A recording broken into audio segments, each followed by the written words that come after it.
berdatang dari semua pihak, tapi buat saya justru ini bagus banget sih ya. Saya senang sekali justru gitu. Jadi lebih terlihat, makin terlihat gitu fakta-fakta yang ada gitu ya. Bahkan beberapa fakta tanpa sengaja sepertinya diungkapkan sendiri oleh tersangka.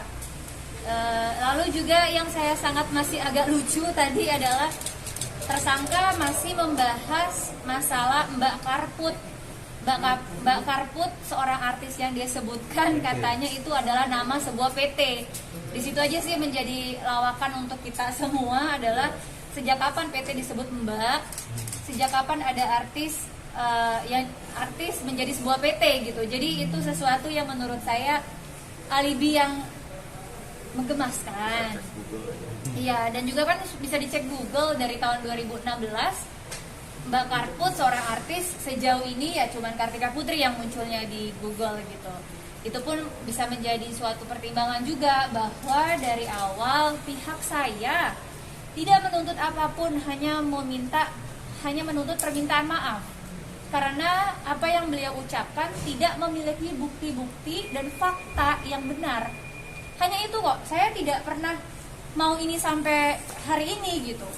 Cuman pada saat kita lihat ya, menjadi penilaian saya juga secara pribadi, pada saat sudah menjadi tersangka, harusnya mengalahkan ego, tapi malah meminta adanya gelar perkara khusus ini, yang justru menurut saya, alhamdulillah menurut saya, malah menjadi poin juga untuk saya lagi gitu. Jadi buat saya pribadi, mudah-mudahan tetap saya minta kasus ini berjalan dengan seadil-adilnya. Saya minta keadilan ditegakkan, hak dalam mata hukum sama. Karena saya juga mewakili banyak orang yang nanti di kemudian hari apabila ingin mengungkap suatu fakta dan bukti, gunakanlah bukti-bukti yang nyata, yang real, bukan yang palsu. Siapapun itu.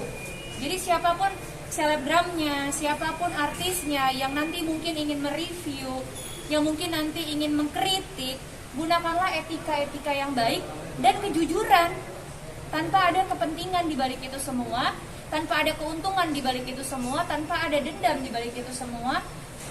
Saya hanya meminta agar menggunakan bukti yang asli, bukti yang real, bukan bukti yang tidak bisa dipertanggungjawabkan. Karena ketika dilaporkan akhirnya bingung sendiri. Itu aja sih, siapapun itu. Jadi buat saya pribadi, kasus saya kenapa saya lanjut, karena memang tidak ada permintaan etikat baik dari pihak tersangka. Dan yang kedua, kenapa saya menegakkan ini, karena saya juga ingin mengedukasi juga untuk siapapun pengguna media sosial, gunakanlah media sosial dengan bijaksana, dengan jujur, dan bukti fakta yang nyata, sehingga kalau dilaporkan bisa mempertanggungjawabkan. Tapi kalau seandainya buktinya tidak asli, tidak fakta, ya akan mempersulit diri sendiri. Itu aja sih buat saya pribadi. Siapapun itu, dan pelajaran buat saya sendiri juga. Makanya saya menegakkan keadilan di sini. Mudah-mudahan tidak kemakan giringan opini, karena saya tidak jago untuk menggiring opini. Tetapi saya hanya bisa bicara sesuai bukti, bukan persepsi, bukan pendapat. Itu aja sih. Kak, berarti untuk penggeledahan ini mahasiswa kosmetik dan penyiraman pencemaran nama baik atau tidak? Dari awal kan yang saya tuntut pencemaran nama baik, tapi pihak penyidik itu luar biasa, sangat teliti. Apakah pencemaran baik ini bisa dibuktikan dengan bukti dan fakta? Ya saya rasa dengan adanya peningkatan status menjadi status tersangka sudah jelas gitu. Ada 2 alat bukti yang cukup, dan juga tersangkanya juga 2 kasus. Yang saya tekankan lagi adalah katanya edukasi, kenapa yang diserang pribadi? Itu aja sih. Jadi buat saya sangat lucu. Apabila kita edukasi, tadi juga sempat disampaikan oleh pihak di dalam tadi, bahwa apabila kita edukasi cukup menyebarkan ilmu tanpa menjatuhkan personal gitu. Dan itu juga yang dari awal memang saya tegakkan, bahwa selama ini saya tidak pernah melarang membuat dia sulit untuk mengedukasi, tidak pernah, bahkan tidak kenal.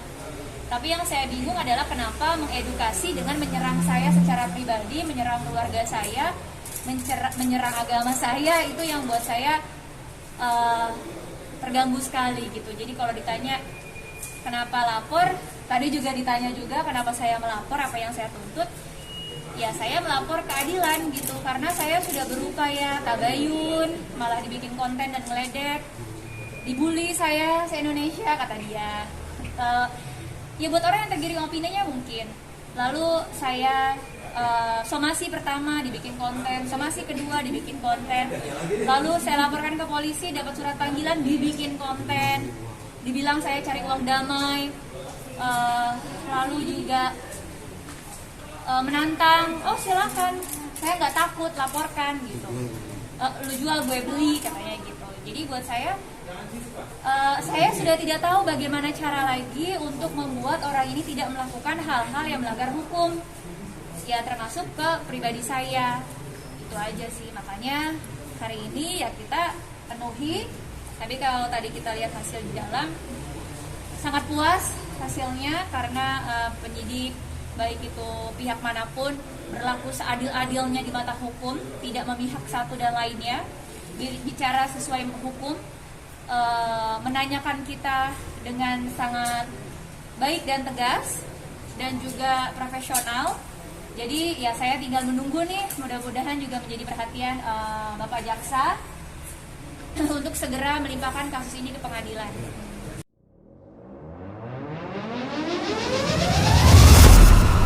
Audio Jungle.